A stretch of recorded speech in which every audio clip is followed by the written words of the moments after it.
Fala galera, meu nome é André Luiz e seja bem-vindo ao canal Tributo. Aqui a gente acredita que com perseverança a gente vence desafios. E se você é daqueles que desistir não é uma opção, você está no lugar certo.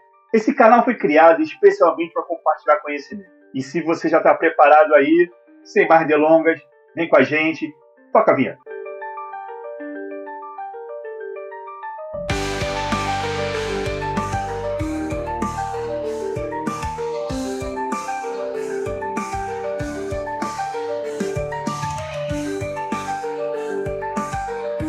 Para começar, vamos tratar de uma matéria extremamente importante, direito administrativo. É uma matéria que vai cair em qualquer concurso, independente de qual carreira, independente de nível, é uma matéria fundamental e a gente não pode perder ponto, né? Concurso público, seja se preparando para a prova da OAB, seja no dia a dia da advocacia e no dia a dia mesmo, no nosso cotidiano. Direito administrativo é fundamental. Mas o que é o direito administrativo? O direito administrativo é ramo do direito público que estuda a administração, os entes, os órgãos e a relação jurídica que existe para com os particulares. O direito administrativo ele busca garantir a supremacia do interesse público em relação ao particular. Isso disciplinando a atuação do Estado na sua prestação de serviço e garantindo aos particulares os direitos fundamentais. O direito administrativo ele surge assim como acontece também com o direito constitucional, com o fim do Estado totalitário. Nessa época do Estado totalitário, você tinha a figura do rei que personificava a figura do Estado. O rei era o Estado. Com a queda desse sistema, você tem a sociedade tendo que se organizar e tendo a compreensão desse Estado que surge logo após. Esse Estado que existe um território, uma população e uma soberania de exercícios das atividades e normas dentro daquele território sobre aquela população. E é daí que a gente diz que o direito administrativo ele serve para poder garantir a supremacia do interesse público sobre o particular, mas sempre limitado pela indisponibilidade do interesse público. Ou seja, essa superioridade ela não é de qualquer forma. Afinal de contas, a gente não vive no Estado totalitário. Nós temos direitos fundamentais que devem ser respeitados. Podemos dizer também que o direito administrativo é um direito dinâmico e interdisciplinar. Ele vai interagir com todos os outros ramos do direito, direito civil, direito constitucional, muito, né? Com direito tributário, com direito penal, com direito processual. Ele interage com todos os ramos do direito. Agora que eu já sei o que é o direito administrativo, da onde ele surge e como é que ele vai se relacionar, eu preciso começar a saber quais são os seus fundamentos. A isso damos o nome de princípios. Nos princípios, vamos ter dois tipos: princípios explícitos e princípios implícitos. Os princípios explícitos são contidos lá na Constituição. Artigo 37, para ser preciso. Nós já conhecemos ele. Todo concurseiro bem conhece já ele. O tal do LIMP, né? Legalidade, impessoalidade, moralidade, publicidade e eficiência. Vamos fazer um estudo de todos esses princípios. Vamos começar pelo princípio da legalidade. No princípio da legalidade, vamos conhecer que o administrador, os agentes públicos, só podem fazer aquilo que é previsto em lei. Se existe uma lei, ele pode executar aquela ação. Se não existe, ele é proibido de executar. Isso é diferente um pouco de nós, enquanto na vida privada, não é verdade? No direito civil, você pode fazer tudo. Tudo que a lei te permite. Você só é proibido de fazer aquilo que a lei te proíbe fazer. Ou seja, lacuna da lei para o administrador trabalhar, isso não existe. Ele só pode fazer aquilo que a lei determina que ele faça. Daí que os atos administrativos, que a gente vai estudar lá na frente, existe uma presunção de legalidade. Afinal de contas, o gestor ele só pode fazer aquilo que é previsto em lei. Diferente também dos outros ramos do direito, o direito administrativo ele não possui um código para poder dizer que ali são todas as leis do direito administrativo. O direito administrativo está espalhado. Um pouquinho na Constituição, um pouquinho em leis esparsas, um pouquinho no Código Civil, um pouquinho no direito tributário, um pouquinho em um monte de lugar. Toda norma, por mais simples que seja, por mais material que seja, por mais concreta que seja, ela será fonte do direito administrativo.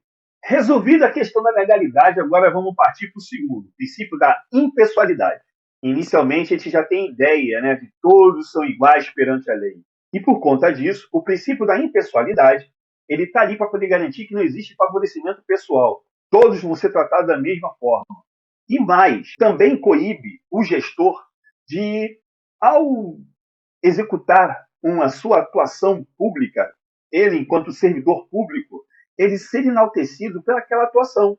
Afinal de contas, enquanto servidor, nós estamos ali para poder prestar aquele serviço. Eu não tenho que, enfim, ganhar parabéns por fazer aquilo que eu tinha que ter feito. É meu dever fazer. Isso vai ser bem importante lá na frente. Quando principalmente eu estudar alguma coisa sobre teoria de órgão e etc. Mas vamos ficar aqui. É importantíssimo entender que a impessoalidade coloca o mérito nunca na figura do agente público, mas sempre na administração pública. Ainda quanto à impessoalidade, é importante a gente entender quando a gente tem a ideia de necessidade de concurso público, é justamente o princípio da impessoalidade que fundamenta esse processo. Mas, André, é possível você ter algum tipo outro de contratação que não seja o concurso público na administração pública? Sim, existe. Nos cargos comissionados em função de confiança. Nesses casos, que são exceções, a regra é o concurso público. A exceção é a nomeação em cargos de comissão e funções de confiança. Para esses cargos, com funções muito especiais, que é de direção, chefia e assessoramento. Para esses cargos, sim, você pode chegar e pode trazer uma pessoa para poder vir compor a administração pública. Entretanto, você não pode, eu, gestor, não posso nomear uma pessoa, meu parente, de até terceiro grau de parentesco. Isso que estamos falando é para poder proteger a sociedade da prática do nepotismo, do favorecimento aos seus descendentes. Você já entendeu o princípio da legalidade, você já entendeu o princípio da impessoalidade, agora vamos partir para o terceiro princípio, o princípio da moralidade. O princípio da moralidade não tem nada a ver com moralidade social. Isso não interessa se a servidora vai de saia, se o servidor vai de bermuda. Não quero nem saber. Não é isso que nos interessa. O que interessa, sim, é que o servidor público, o agente público, ele tem que agir com probidade, com ética no serviço público. Ele não pode, de maneira alguma, pensar numa questão de uma corrupção, por exemplo, de agir um ato de corrupção, por exemplo. É o princípio da moralidade que é atacado quando uma coisa acontece nesse sentido. Entendeu? Fácil. Quando cai em prova, normalmente vai dar essa deixa para você. Quando a questão começar a falar sobre ética, moral, bons valores, bons costumes, e etc., compreendeu? A prova vai dizer para você. Quando for a questão de moralidade, ele vai chegar e vai colocar que estamos tratando de questão de ética dentro do serviço público. A questão de probidade do uso de recursos e bens públicos. Tratar da questão da legalidade, da impessoalidade, da moralidade. Vamos agora ao quarto princípio, princípio da publicidade. Ele vai dizer que os atos administrativos, em regra, são públicos. Existe exceção, sim, principalmente a questão de segurança nacional, ou até mesmo alguns pontos muito específicos da LGPD e da Lei de Acesso à Informação. Via de regra, os atos administrativos, as questões públicas, devem ser publicados. E publicados, via de regra, em diário oficial ou jornal de grande circulação, para que realmente aconteça o quê? Conhecimento de todos.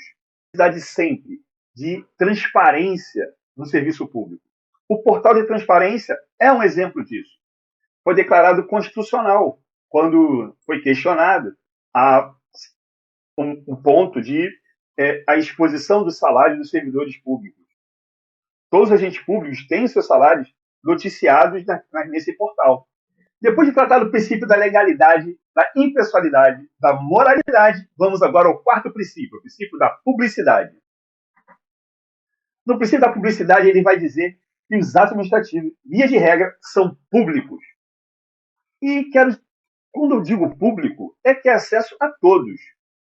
Inclusive, a questão de publicar um ato, ele não significa dizer que é parte, é elemento que constitui o ato, mas sim uma questão que vai dar validade ao ato. Já pensou aquele servidor que deu entrada na aposentadoria levou toda a documentação, passou por todo o processo, e aí chegou o gestor, deu a decisão, realmente, está aposentado. Será que ele, a partir desse momento, ele pode ir para casa e começar a curtir, ir para as férias lá em Veneza, em Paris? Não, não pode, né? De lá precisa ser o quê? Publicado antes de qualquer coisa. Uma pessoa que passa no concurso público, tem a sua nota, passa tudo direitinho, não sei o quê, e aparece na administração. Oi, tudo bem? Vim aqui tomar posse do meu cargo público. Ué, foi publicada a tua nomeação? Foi publicado o teu chamamento? Não foi, né? Então, os atos administrativos precisam ser publicados. Agora vamos tratar do caçula dos princípios. O princípio da eficiência. Pois é, ele veio com a emenda constitucional número 32 em 98. Não está tão novinho assim, não é verdade? O princípio da eficiência, ele vai nos dizer que a administração pública ela tem que ser eficiente. Ela tem que otimizar os seus recursos. Ela tem que, enfim, ter uma atuação onde vai ser muito mais do que econômico, também vai ser efetivo. É essa a ideia de eficiência. O menos tempo possível, com mais economia possível, maior otimização dos recursos públicos. Isso é o que a gente espera do princípio da eficiência. E, diz em passagem, por conta do princípio da eficiência, todos os servidores públicos passam por um processo de avaliação. Inclusive, depois do estágio probatório, você é avaliado para poder você realmente estar efetivo na administração pública. Você passa um concurso público, passa um período de estágio probatório, e depois disso, nesse período, no fim do período de estágio probatório, você passa por uma avaliação para poder você ser efetivado na administração pública. Princípio da eficiência. E aí, tudo bem? Resolvemos a questão dos princípios explícitos na Constituição. Aqueles que estão lá no artigo 37. O LIMP, legalidade, impessoalidade, moralidade, publicidade e eficiência. Agora vamos partir para os princípios implícitos, aqueles que estão espalhados em diversos pontos do nosso ordenamento jurídico. Eu vou começar por dois princípios que, para mim, são muito importantes. São princípios que vão nos ajudar a controlar os atos administrativos muitas das vezes. Por vezes, eles parecem meio que como se fosse sinônimo, mas não são, principalmente pela sua origem. Eu estou falando do princípio da razoabilidade e o princípio da proporcionalidade. Pois é, muitas das vezes, esses dois princípios são tratados como sinônimos. Se você estiver olhando na sua prova, começar a ver ali aquelas questões e, enfim, você percebeu que está tudo muito errado e, por acaso, o cara lá, o examinador, colocar como sinônimo, vai nessa, coloca ali porque é menos pior, beleza? Mas não, eles não são sinônimos e as suas origens são completamente distintas e cada um tem um fim muito especial. Preste atenção, olha só a sutil diferença. Eu vou começar pelo princípio da razoabilidade. O princípio da razoabilidade ele tem origem norte-americana. Ele vai proteger os excessos da administração pública. Já a proporcionalidade tem origem na Alemanha.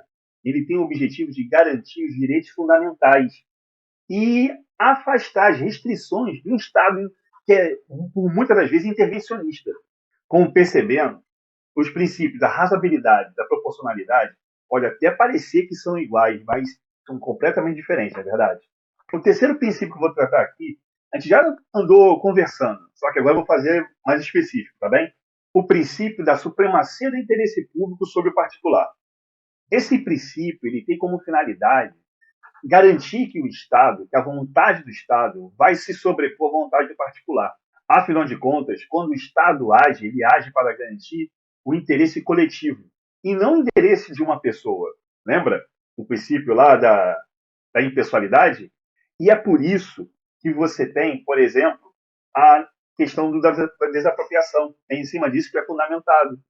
Por quê? Porque a vontade do Estado em atender o interesse público, ele passa por conta de plano, por conta de estudo técnico, etc., que a tua casa, por exemplo, o teu patrimônio, ele vai ser, vai haver uma intervenção dentro do teu patrimônio para que possa garantir o interesse público, para passar uma estrada, a tua casa se transformar num hospital, numa creche, numa escola, enfim, depende. Depende da necessidade e do interesse público que está se buscando. Agora, o quarto princípio da indisponibilidade do interesse público, o que eu quero dizer com isso? Que o gestor ele não pode utilizar o interesse público para fins pessoais, para fins particulares. Aquilo ali é de todos, no caso de toda a sociedade, não é verdade? Isso ali, o interesse público, os bens públicos, a coisa pública, ela tem que ser usada para o interesse do coletivo, não de fins particulares, nem mesmo do próprio gestor. O último princípio que eu vou colocar aqui é o princípio da motivação. Isso significa dizer que os atos administrativos devem ser motivados. Por conta de quê? Porque eles precisam ser depois controlados. Então, essa exposição de motivos tem que ser clara, tem que ser objetiva, tem que ser fundamentada. Não pode ser de qualquer maneira, para que depois eles possam ser controlados. Afinal de contas, o controle, a publicidade, também faz parte também, como auxiliar do nosso controle, é um meio que a sociedade tem para poder verificar se o interesse público está sendo alcançado e está sendo perseguido pelo gestor público. E aí, pessoal, hoje nós tratamos basicamente do que é direito administrativo, a sua natureza, suas fontes, e sua base, seus princípios, sejam eles explícitos ou implícitos. Em breve a gente retorna e vamos ter muito mais conteúdo de direito administrativo e de outros ramos de direito aqui. Muito obrigado pela sua companhia. Peço que você, se você gostou, se inscreva no canal, toque o sininho aí pra gente, dê um curtir. Grande abraço.